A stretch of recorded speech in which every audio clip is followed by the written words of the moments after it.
Welcome to my channel. మనం ఎటువంటి వంట తయారు చేయాలన్నా, స్వీట్స్ ప్రిపేర్ చేయాలన్నా తప్పనిసరిగా మనకి పొయ్య అవసరం అండి. ఈరోజు మనం ఈ వీడియోలో పొయ్య అవసరం లేకుండానే 10 మినిట్స్లో మన ఇంట్లో ఉండే మూడు ఇంగ్రీడియంట్స్తో కోకోనట్ మలై రోల్స్ని తయారు చేద్దాం. ఇవి పిల్లలతో పాటు పెద్దవాళ్ళకి కూడా నచ్చుతాయి. నోట్లో పెట్టగానే వెన్నలాగా కరిగిపోతాయండి, అంత టేస్ట్గా ఉంటాయి. ఈ రోల్స్ ఎలా తయారు చేయాలో ఇంకా చూసేద్దాం. వీడియో నచ్చితే తప్పకుండా లైక్ చేయడం మర్చిపోవద్దు.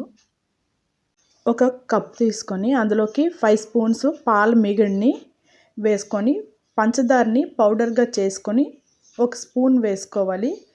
ఈ పంచదార పొడి పాల మీగడ బాగా మిక్స్ అయ్యి పేస్ట్ లాగా అయ్యేటట్లు స్పూన్తో బాగా గిలక్ కొట్టుకోవాలి. ఇప్పుడు అందులోకి 1 స్పూన్ పాల పౌడర్ని వేయడం వలన ఇంకాస్త చిక్కగా ఉంటుంది. ఇందులోకి బాదాం, పిస్తా, క్యాష్యూ నట్స్ని సన్నని పొడిలాగా తరుగులాగా వేసుకొని ఇవన్నీ బాగా మిక్స్ చేసేసుకొని పక్కన పెట్టుకోవాలి. పాల మీగడ, పంచదార పొడి, డ్రై ఫ్రూట్స్ వేయడం వలన మంచి టేస్ట్గా ఉండే పేస్ట్ రెడీ అవుతుంది. ఇప్పుడు మిల్క్ బ్రెడ్ని తీసుకొని 4 సైడ్స్ కూడా బ్రౌన్ కలర్ లేయర్ని రిమూవ్ చేసుకోవాలి.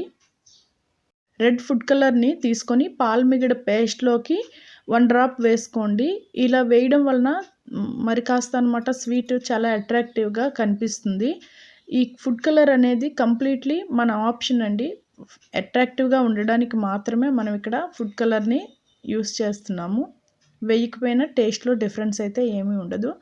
వెడల్పాటి బౌల్ని తీసుకోవాలి. అందులోకి 150 ml చిక్కని పాలని వేసుకోవాలి. 2 స్పూన్స్ పంచదార పొడిని అందులో వేసుకొని మిక్స్ చేసుకోవాలి. పంచదార పొడి అయితే వేగంగా కరుగుతుంది. ఇది బాగా కలిపేసుకున్న తర్వాత ఇప్పుడు బ్రెడ్ స్లైసెస్ని తీసుకొని ఇందులోకి జస్ట్ 1-2 సెకండ్స్ డిప్ చేసేసి తీసుకోవాలి. ఎక్కువ టైం అయితే పాలల్లో ఉంచకూడదు. ఎక్కువ టైం పాలల్లో ఉంటే బ్రెడ్ మెత్తగా అయిపోయి ముక్కలుగా అయిపోతుంది. ఇప్పుడు డిప్ చేసిన బ్రెడ్ని అరిచేతిలో పెట్టుకొని వేలుతో స్మూత్గా అనమాట మనం ఒత్తుకోవాలి.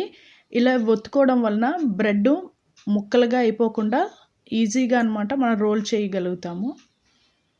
ఇప్పుడు వీటిపైన పాల మీగడ, డ్రై ఫ్రూట్స్ వేసిన పేస్ట్ని స్పూన్తో మొత్తంగా పరుచుకోవాలి. మొత్తం కూడా పట్టేటట్లు అప్లై చేసుకోండి. క్రీమ్ అప్లై చేసిన తర్వాత బ్రెడ్ని ప్లేట్లోకి తీసుకొని ఒక సైడ్ నుండి నెమ్మదిగా బ్రెడ్ ముక్కలు అయిపోకుండా రోల్ చేసుకోవాలి.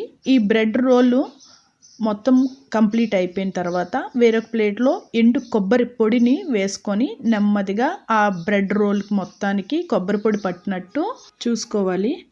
ఈ విధంగానే మిగతా బ్రెడ్ స్లైసెస్తో ఈ రోల్స్ని చేసేసుకొని ఒక ప్లేట్లోకి తీసుకొని 2 hours ఫ్రిడ్జ్లో పెట్టేసుకోండి. లోపల పాల మీగడ, డ్రై ఫ్రూట్స్తో చేసిన క్రీమ్, బయట ఎండు కొబ్బరి పొడి, మొత్తం వీటన్నిటితో ఈ స్వీట్ చాలా టేస్ట్గా ఉంటుంది. ఫ్రిడ్జ్లో పెట్టడం వలన ఇంకా బాగుంటుంది. పిల్లలు కూడా చాలా ఇష్టంగా తింటారండి.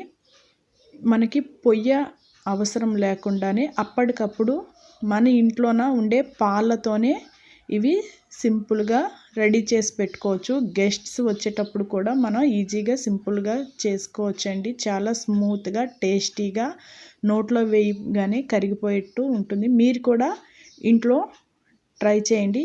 ఈ వీడియో మీకు నచ్చితే please like, share and subscribe.